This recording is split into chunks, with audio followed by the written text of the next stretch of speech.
Good morning everybody, प्रिय students and दोस्तों। देखिए, ये आपको जम्मू कश्मीर के संदर्भ में मैंने मैप में बनाए हैं। अभी 13 अप्रैल को सियाचिन डे मनाया गया है और यह सियाचिन डे जो मनाया जा रहा है इसके विषय में थोड़ा देखेंगे कि सियाचिन डे क्यों मनाया जाता है। एक मैंने लिखा हूं यहाँ पे आपको ऑपरेशन मेघदूत। यह ऑपरेशन मेघदूत है क्या और यह ऑपरेशन मेघदूत जो है वह सियाचिन से क्यों संबंधित है और सियाचिन के विषय में थोड़ा विशेषताएं देखेंगे उसको। और यह सियाचिन का जो क्षेत्र है वह आपको भारत का एक रणनीतिक और बहुत ही सामरिक महत्व का क्षेत्र है, इसीलिए यह आपका इंपॉर्टेंट भी है। करंट अफेयर में अभी यह टॉपिक चल रहा है।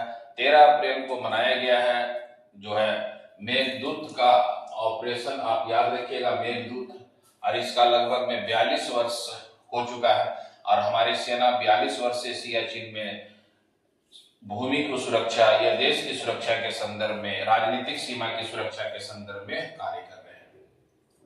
तो ये बहुत ही इंपॉर्टेंट टॉपिक है। इस टॉपिक के विषय में हम लोग देखते हैं जो सबसे महत्वपूर्ण है। पहले आप मैप में देखिए। मैप में ये आपको है पूरा जम्मू कश्मीर के क्षेत्र है, जिसमें से ये आपको पीओके है, पाकिस्तान अधिकृत कश्मीर का ये आपको है पाकिस्तान ऑक्युपाइड कश्मीर कह सकते हैं। अब यह क्या है कि यहाँ पर हमारा जो है लाइन ऑफ एक्चुअल है, यह आप जो देख रहे हैं यह लाइन ऑफ कंट्रोल हमारा जो है सबसे इंपॉर्टेंट है और इसके संदर्भ में हम लोग को चर्चा करना है यह सियाचिन के विषय में। और यह सियाचिन के संदर्भ में ही जो भी बातें हम लोग डिस्कस करेंगे। सियाचिन का जो है आपको है खास करके नॉर्थ का जो सीमा है इंडियन सीज फायर लाइन के रूप में है, जबकि साउथ का जो सीमा है पाकिस्तानी सीज फायर लाइन के रूप में मान्यता दिया गया। और यह सियाचिन ग्लेशियर बहुत ही इंपॉर्टेंट है। आप देखिएगा, आपको खास करके उत्तर और पूर्व में क्या है चाइना है, आपको पश्चिम में क्या पाकिस्तान और ये इंडिया का पार्ट है। एक यहाँ पर आपको है खास करके 9842 जो एक चोटी है, खास करके पर्वत के संबंध में क्षेत्र जो निर्धारण किया गया है उस पर भारत ने अधिकार किया है। और यह सियाचिन का विवाद कब होगा, जब पाकिस्तान की सेनाएं इस क्षेत्र में आकर के अपना एकाधिकार की कोशिश करेगी। तब यहाँ पर ये भारत की प्राइम मिनिस्टर इंदिरा गांधी 1984 में 13 अप्रैल को ही भारतीय सेनाओं को आदेश दिया जाएगा और भारतीय सेनाएं पूरा सियाचिन पर अधिकार कर लेंगे। और उसके लिए भारत सरकार एक ऑपरेशन चलाता है, उस ऑपरेशन का नाम है ऑपरेशन मेघदूत। और ये ऑपरेशन मेघदूत जो है बहुत बड़े एग्जाम में क्वेश्चन आ भी चुका है। मैचिंग करने के लिए बहुत पहले यूपीएससी में भी आ चुका है और पीसीएस के पेपर में भी एग्जाम में पूछा जा चुका है। तो इसीलिए ये इंपॉर्टेंट है आपका जो इससे जुड़ा हुआ है। इसके संदर्भ में हम लोग वो जो देखेंगे। और 13 अप्रैल को लगभग में कहा जाता है कि 42 वर्षों से हम लोग ये सियाचिन डे मना रहे हैं। तो ऑपरेशन मेघदूत क्या है, 1984 में भारत सरकार ने जो पाकिस्तानी सेनाओं के इरादे को आपको समाप्त करके भारतीय सेनाओं ने सियाचिन को पूरे अपने एकाधिकार में ले लिया, उसी के संदर्भ में यह आपका है ऑपरेशन मेघदूत। सियाचिन की विशेषताएं थोड़ा सा देखते हैं। सियाचिन ग्लेशियर संसार का सबसे ऊंचा युद्ध क्षेत्र है। एक तो याद रखिएगा, संसार का पूरे वर्ल्ड का यह विश्व का जो सबसे बड़ा ऊंचा क्षेत्र में जो है युद्ध क्षेत्र के रूप में वो सियाचिन है। और सियाचिन जो है कितने फीट की ऊंचाई पर यह है, तो 20,000 फीट की ऊंचाई पर यह स्थित है।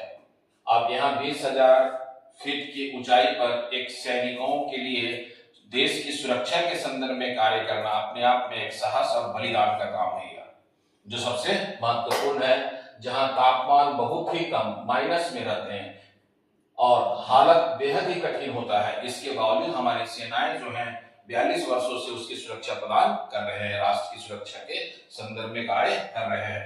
तो ये आपको सियाचिन की विशेषताएं हैं। आपको 2-3 चीज याद रखना है। एक तो सियाचिन ग्लेशियर संसार का सबसे ऊंचा युद्ध क्षेत्र है। दूसरा, 20,000 फीट की ऊंचाई पर यह युद्ध क्षेत्र बनाया गया है। यहाँ पर टेम्परेचर माइनस में रहता है, इसके बावजूद हमारे सेनाएं जो हैं वह साहस के साथ, वीरता के साथ राष्ट्र की सुरक्षा में कार्य करते हैं।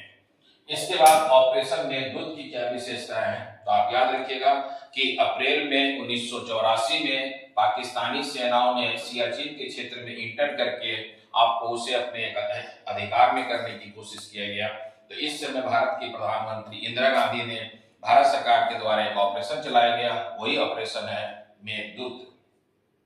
ऑपरेशन मेघदूत की विशेषताएं क्या है, तो 13 अप्रैल 1984 को भारत ने यह सैन्य अभियान प्रारंभ किया है और इसे अपने अधिकार में कर लिया, जिसका मुख्य उद्देश्य क्या था?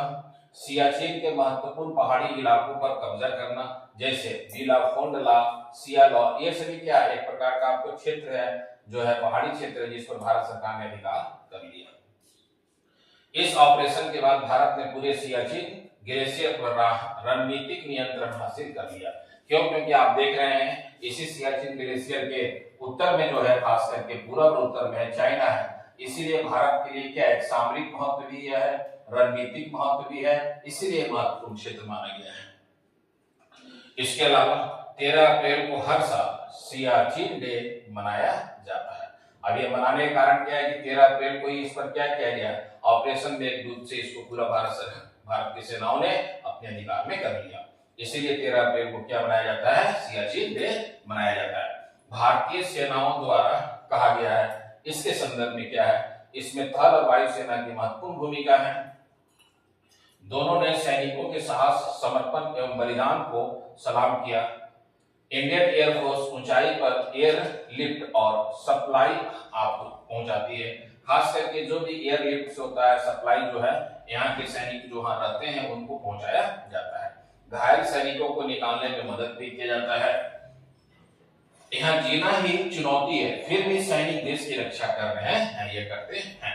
तो यह है आपको सियाचिन के संबंध में 13 अप्रैल 2026 को 42 वर्ष हो गया यह सियाचिन डे मनाते हुए। तो हम लोग सियाचिन डे क्यों मनाते हैं ये जाने, फिर ऑपरेशन मेघदूत क्या है वो जाने। ऑपरेशन मेघदूत किसके द्वारा चलाया गया था? भारत सरकार, उस समय प्राइम मिनिस्टर इंदिरा गांधी थी। क्यों चलाई थी?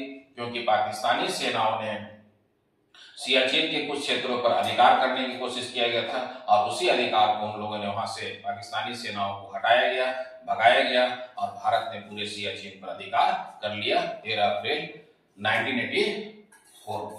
इसीलिए हम लोग 13 अप्रैल को मनाते हैं Siachen day. All the best. जय हिंद, जय भारत। अगर आप सीरियस हैं यूपीएससी और कॉम्पिटिटिव एग्जाम्स के लिए तो चैनल को अभी लाइक करें, शेयर करें और सब्सक्राइब जरूर करें।